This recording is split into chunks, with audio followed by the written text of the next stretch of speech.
Assalamualaikum warahmatullahi wabarakatuh. Alhamdulillah, hari ini kita masih diberi kesempatan untuk belajar bahasa Indonesia. Masih semangat ya anak soleh dan solehah. Hari ini kita akan belajar tentang menyusun teks cerita pendek, di mana pada pertemuan sebelumnya kita sudah pernah membahas tentang itu.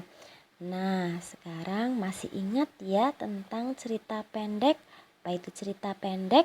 Yang setiap harinya kita sebut dengan cerpen. Adapun tujuannya yaitu mendapat unsur pembangun karya sastra dalam teks cerita pendek yang dibaca atau didengar. Menjelaskan unsur-unsur pembangun karya sastra dengan bukti yang mendukung dari teks cerita pendek. Menyusun unsur pembangun karya sastra dengan bukti yang mendukung dari teks cerita pendek yang dibaca atau didengar. Menjelaskan struktur dan aspek kebahasaan. Menyusun kerangka cerita pendek dan menyusun cerita pendek berdasarkan kerangka dengan memperhatikan struktur teks dan kebahasaan. Nah, apa itu cerita pendek?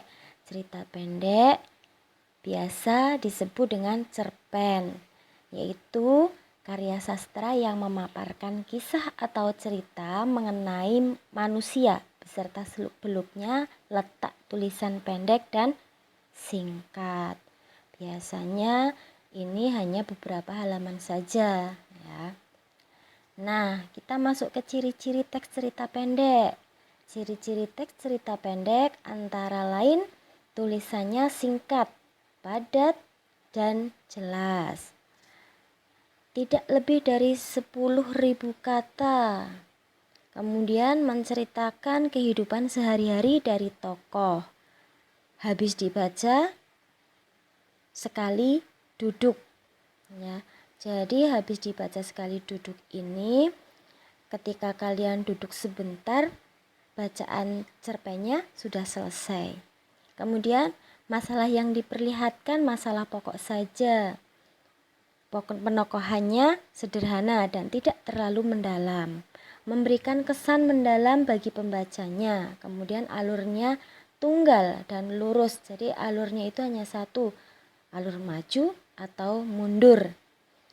Tokohnya mengalami konflik hingga menemukan solusinya.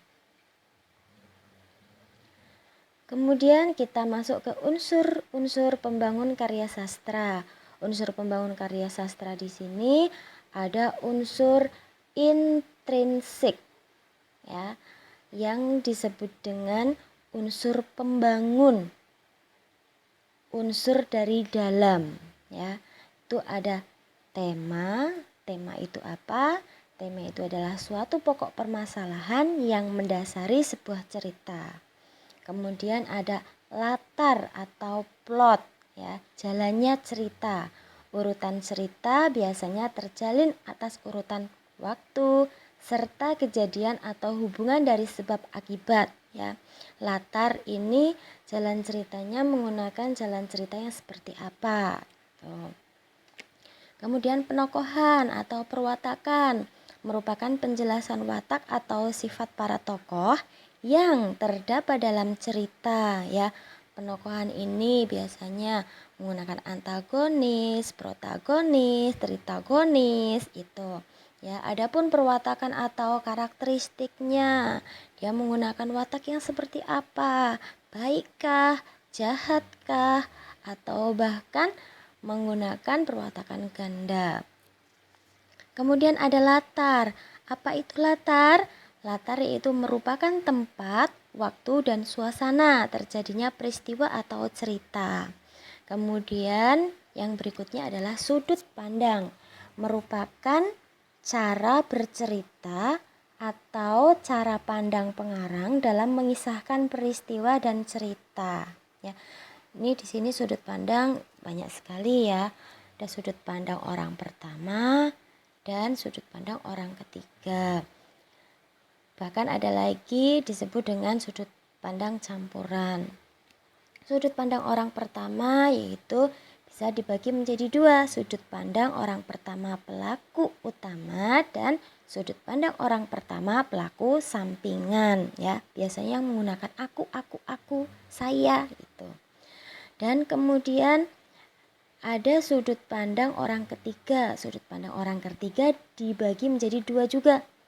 Sudut pandang orang ketiga serba tahu dan pengamat ya. Biasanya itu yang menggunakan kata dia, iya, nya atau nama kalian, nama orang ya. Kemudian yang berikutnya adalah amanat. Amanat di sini adalah pesan yang disampaikan oleh pengarang kepada pembacanya. Berikutnya yaitu unsur ekstrinsik. Ekstrinsik itu unsur dari luar. Ya, di dalam cerpen itu mempunyai unsur dari luar, yaitu latar belakang masyarakat di mana tempat pengarang hidup dapat berpengaruh terhadap karya-karyanya. Latar belakang masyarakat meliputi kondisi politik, sosial, budaya, ekonomi, dan sebagainya. Ada juga latar belakang pengarang.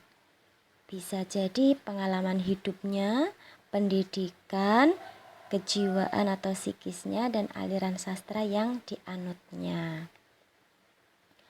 Kemudian yang berikutnya yaitu menyimpulkan unsur-unsur cerita pendek. Adapun unsur cerita pendek yaitu kesimpulan dalam teks cerita pendek, yaitu ringkasan peristiwa atau cerita secara urut mulai dari awal sampai akhir cerita. Yang kedua yaitu tentang cara menyimpulkan teks cerita pendek. Yang pertama, membaca teks cerita dengan seksama, kemudian memahami unsur intrinsik dan ekstrinsik teks cerpennya, kemudian menulis ide pokok teks cerpen, dan yang keempat yaitu menemukan kesimpulan teks cerpen. Itu cara menyimpulkan teks cerpen. Kemudian yang berikutnya kita masuk ke menelaah struktur dan aspek kebahasaan cerita pendek. Yang pertama, struktur teks cerita pendek. Struktur teks cerita pendek itu ada apa saja? Yaitu ada orientasi ya. Kalian pasti pernah dengar yang namanya orientasi. Orientasi itu adalah bagian yang menjelaskan tentang cara pengarang mendeskripsikan latar tempat, waktu, dan suasana dari sebuah cerita. Orientasi ini namanya permulaan ya, permulaan atau perawalan atau pengenalan tokoh ya. Jadi ada tokoh dan latarnya. Kemudian yang berikutnya adalah rangkaian peristiwa. Rangkaian peristiwa yaitu beberapa kisah yang berlanjut melalui serangkaian peristiwa tak terduga. Biasanya di sini sudah mulai menyebutkan ceritanya atau sudah masuk ke ceritanya. Kemudian yang berikutnya adalah komplikasi. Komplikasi itu bagian yang menjadikan permasalahan atau klimaksnya ya, yaitu bagian yang menggambarkan urutan kejadian antara satu dengan yang lain berdasarkan sebab akibat. Kemudian yang terakhir adalah resolusi, yaitu bagian di mana pengarang menunjukkan solusi atas permasalahan yang menimpa tokoh utama atau suatu penyelesaian ya, atau biasa disebut dengan endingnya ya, atau masalah itu sudah menemukan jalan keluarnya. Kemudian berikutnya yaitu ciri kebahasaan teks cerpen. Ada sudut pandang ya, sudut pandang orang pertama, ada sudut pandang orang ketiga, dan ada sudut pandang campuran. Sudut pandang orang pertama, ada sudut pandang orang pertama tunggal, dan ada sudut pandang orang pertama jamak ya. Biasanya itu seperti aku, saya, itu masuk ke sudut pandang orang pertama. Sedangkan sudut pandang orang ketiga itu biasanya menggunakan kata-kata dia, ia, nya, nama orang ya.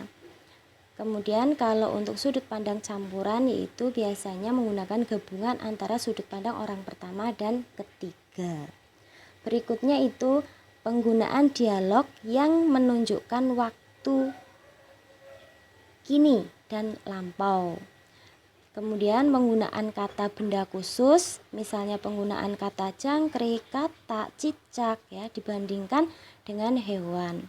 Kemudian uraian deskriptif yang rinci digunakan untuk menggambarkan pengalaman, latar dan karakter, misalnya tentang aroma sesuatu, apa yang bisa didengar, terlihat seperti apa rasanya ya dan lain-lain. Kemudian penggunaan majas seperti simile, metafora, dan personifikasi. Dan penggunaan pertanyaan retoris sebagai teknis melibatkan pembaca. Retoris ini biasanya sebenarnya jawabannya itu sudah tahu sendiri ya. Contoh simpelnya, apakah kamu ingin masuk surga? Ya, jawabannya pasti ingin. Kemudian mengungkapkan pengalaman dan gagasan dalam bentuk cerita. Itu yang pertama, mengetahui hal perlu diperhatikan dalam menyusun teks cerpen ya. Apa saja sih yang perlu diperhatikan dalam menyusun teks cerpen? Yang pertama yaitu isi harus padat ya. Saat memulai menulis cerpen, cobalah selektif narasi, dialog, lontaran dan imajinasi. Kemudian menghindari narasi yang bersifat verbal dan membuang dialog yang tak perlu atau tak mendukung jalan cerita. Jadi kalau misalkan yang tidak perlu ya tidak usah dimasukkan kata-kata itu. Narasi bergerak pada titik tertentu, baik eksplorasi, dramatisir, baik penokohan atau tema. Kemudian kehematan berbahasa ya, tidak terlalu pemborosan ya, tidak terlalu berbelit-belit ketika bercerita. Memperhatikan aspek ke dalam menulis. Kemudian menjelaskan penampilan tokoh, kemudian perpindahan sudut pandang antara orang harus dengan jelas. Kemudian yang berikutnya yaitu menyusun teks cerpen. Nah, bagaimana cara menyusun teks cerpen? Yang pertama, memilih topik atau tema. Yang kedua, menentukan jenis cerpen dan target bacanya. Yang ketiga, menentukan tokohnya siapa saja yang akan dimasukkan. Kemudian menganalisis watak tokoh, menulis garis besar cerita, menentukan alur, menentukan latar cerita, memilih gaya penceritaan atau sudut pandang, memilih diksi yang sesuai, kemudian membuat kerangka karangan sesuai alur, memperhatikan unsur intrinsik dan ekstrinsik, menyusun cerpen dengan memperhatikan padu tidaknya antar kalimat ya, kalau misalnya tidak padu ya jangan dipakai. Kemudian memberi judul yang paling sesuai dengan cerpen yang telah dibuat, seperti itu ya. Dan untuk pertemuan kali ini sampai menyusun teks cerita pendek ya, pasti sudah bisa, semua pasti bisa untuk membuat cerita pendek. Oke, pertemuan kali ini Ustazah cukupkan. Terima kasih. Assalamualaikum warahmatullahi wabarakatuh.